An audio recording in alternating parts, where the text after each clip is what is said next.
જય શ્રી કૃષ્ણ બધાને। તો સૌથી પહેલાં તો બચ્ચા પાર્ટીની માંગ હતી કે અમને મેગી ખવડાવો, અને મેગી હું ઘરમાં આટા મેગી રાખું છું, એટલે કે ઘઉંના લોટના બનેલી મેગી।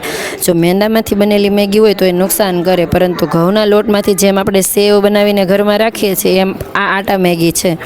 તો એની અંદર ઘણી બધી સબ્જી ઓલરેડી એડ થયેલી હોય છે ને ઘરેથી પણ આટલી બધી સબ્જી એડ કરીને નાખીએ એટલે બચ્ચા પાર્ટીને બહુ નુકસાન કરે નહીં।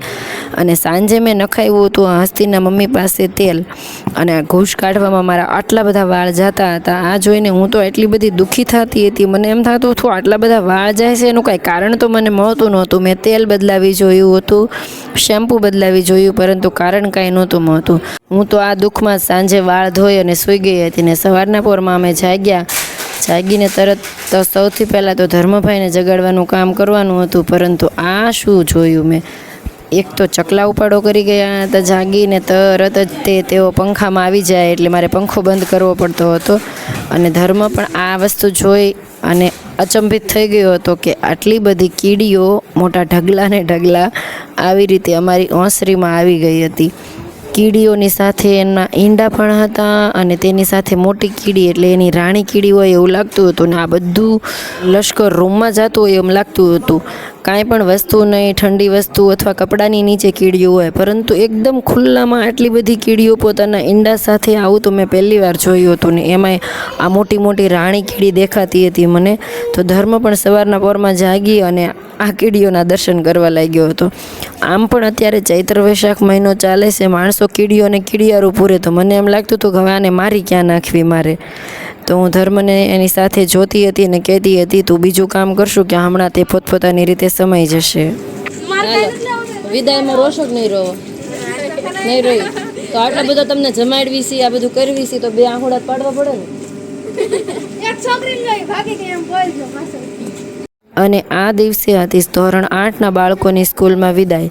તો બાળકોની વિદાયના પ્રોગ્રામમાં અમે લોકોએ પૂરી, બટેટાની સૂકી ભાજી અને અમેરિકન ડ્રાયફ્રૂટવાળો મઠ્ઠો આ બધું બાળકો માટે આખા સ્ટાફ દ્વારા જહેમતથી બનાવવાનું નક્કી કર્યું હતું, અને આ બધાનો ખર્ચો આખો સ્ટાફ જ આપશે। બાળકોએ મહેનત જરૂર કરાવી હતી, અને બાળકોને અમે સાથે બટેટા ફોલવા, પૂરી વણવા વગેરેમાં બેસાડી દીધા હતા। અને બચ્ચા પાર્ટીને આ છે અમારો ધોરણ 8નો ક્લાસરૂમ, એમાં 7માવાળા પણ અમુક બેસી ગયા છે, અને આવો તોફાની અને મસ્તીખોર ક્લાસ હવે ખાલી થઈ જવાનો છે। અમે લોકોએ થોડી વાર તેમને ક્લાસમાં બેઠા રહ્યા, આગળના ભવિષ્ય માટે સલાહ સૂચન પણ આપી હતી કે આગળ હંમેશા પોઝિટિવ બની અને જ્યાં જાઓ ત્યાં ખુશ રહો એવા આશીર્વાદ સાથે તેમને બાય બાય કહ્યું હતું। અમારું જમવાનું બનતું હતું એટલે અમે લોકો તેમની સાથે સમય વિતાવ્યો હતો। ત્યારબાદ જમવાનું બની ગયું એટલે સૌથી પહેલાં સરસ્વતી માને થાળ ધરાવ્યો, અને બચ્ચા પાર્ટીને બધાને બાલવાટિકાથી લઈ અને ધોરણ 8 સુધીના બાળકોને લાઇનમાં બેસાડી દીધા હતા। તેમને પૂરી, મઠ્ઠો અને સૂકી ભાજીનું જમણવાર આજે ધોરણ 8ની વિદાય તરીકે આખો સ્ટાફ આપી રહ્યો હતો।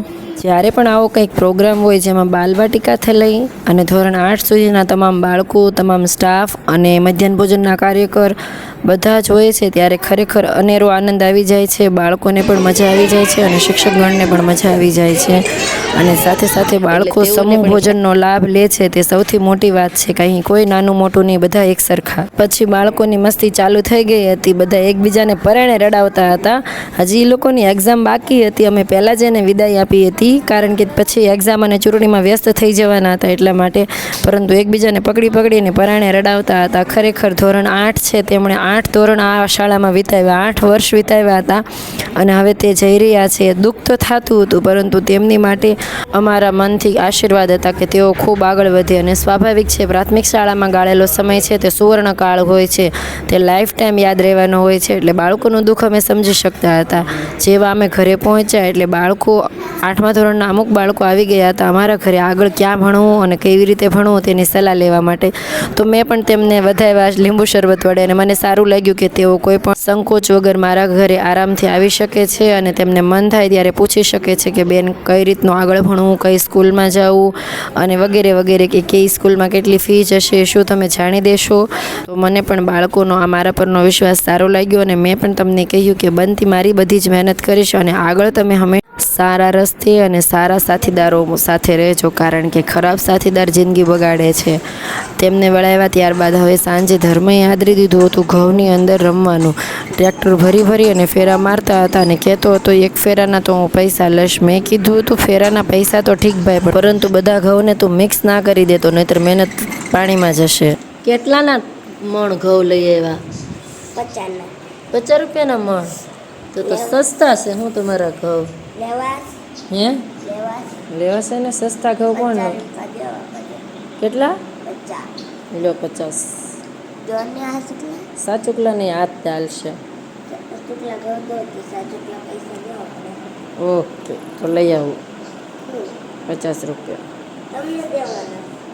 હવે ફાઇનલી જવાબ આપી દો, કેટલા રૂપિયાનું છે તમારું ટ્રેક્ટર? કેટલા રૂપિયાનું છે આ ટ્રેક્ટર? 50. ટ્રેક્ટર આખા ઘઉં ભરીને મોકલાવીશ. જો 2 ટ્રેક્ટર આખા ઘઉં ભરીને આવી જશે. આ ટ્રેક્ટરને જોતા તો 50 રૂપિયા દેવાના લાગતા નથી. અમે 10 રૂપિયા લઈને આવ્યા છીએ. બોલો, મંજૂર છે? હા. તો એ 10 રૂપીસ. અને આ ટ્રેક્ટર ભરીને ઘઉં આવ્યા. આ 10 રૂપિયાના ટ્રેક્ટર ભરીને ઘઉં આવ્યા છે. કેટલાના ઘરે આ ટ્રેક્ટર મોકલાવું કોમેન્ટમાં બધા કહેજો. ઓકે ધર્મભાઈ? લાઈક કરો, સબસ્ક્રાઇબ કરો. અને આ બધાના ઘરે ટ્રેક્ટર પહોંચાડશો ને તમે? હા. ખાલી કે ઘઉં ભરીને? ઘઉં ભરીને.